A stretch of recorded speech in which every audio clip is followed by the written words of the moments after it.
Hello, good day. Today we're going to continue our series, Relationship School Part 3. Relationship School Part 3. My name is Victor Bozimo.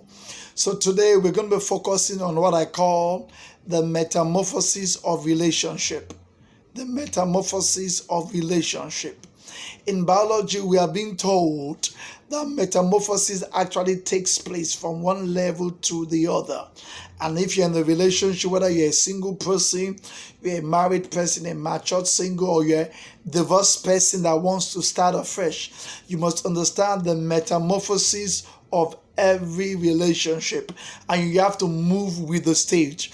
Every stage you abort, every stage you ignore will come back in a way to cause an effect that you would not like in your relationship. So today, quickly, we're going to be looking at those 3 stages. The first stage is things to love. Things to love. In any relationship you find yourself, there must be things you love, things you are passionate about the person, things that get you attracted about the person, things that you are so much engrossed that you want the person to be around you all the time. Those are things you love. If those things are there, you always want to be around the person. Listen to me. The things you love must be things you will love forever. And the things you love also are always 70% of the relationship.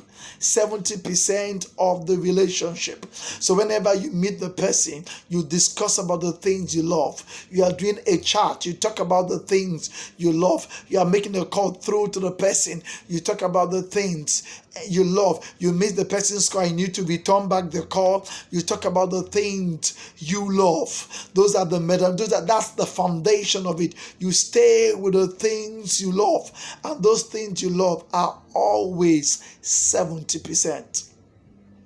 You move to the next metamorphosis of relationship. Now you look at the things you need to manage.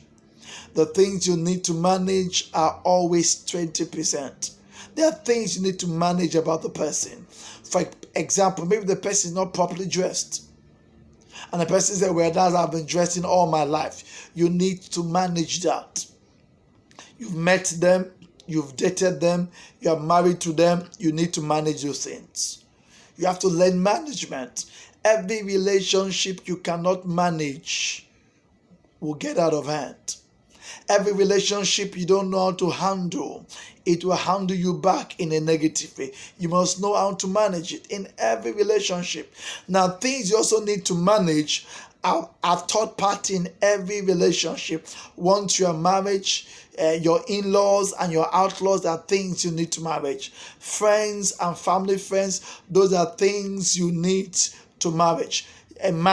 Your spouse's best friend, the colleague in the office of your spouse, those people falls under the things you need to manage, because you can have a good spouse or a good boyfriend or a good girlfriend, but they come from a very toxic family. Those toxicity will affect the person. So you must know only to manage the person, but those things that are connecting to the person, you must also learn how to manage those things.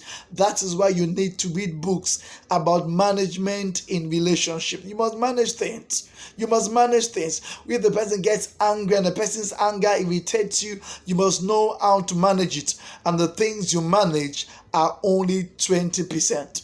And finally, are the things you need to ignore. You need to ignore. In the metamorphosis of relationship, there are things you need to ignore.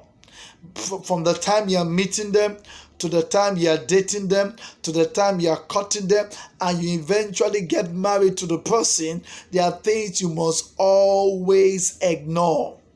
They are trivial issues, things that are not important. For example, their ex. Either their ex-boyfriend or their ex-girlfriend, those are things you need to ignore. Your mother-in-law doesn't like you, she's always getting on your nerves, those are things you need to ignore. Anything that will get you upset, anything that will steal your joy in the relationship, anything that wants to spoil your 70% love, you need to learn to ignore those things. You need to learn to ignore. If you don't learn to ignore, metamorphosis will stop. We'll continue next week. God bless you.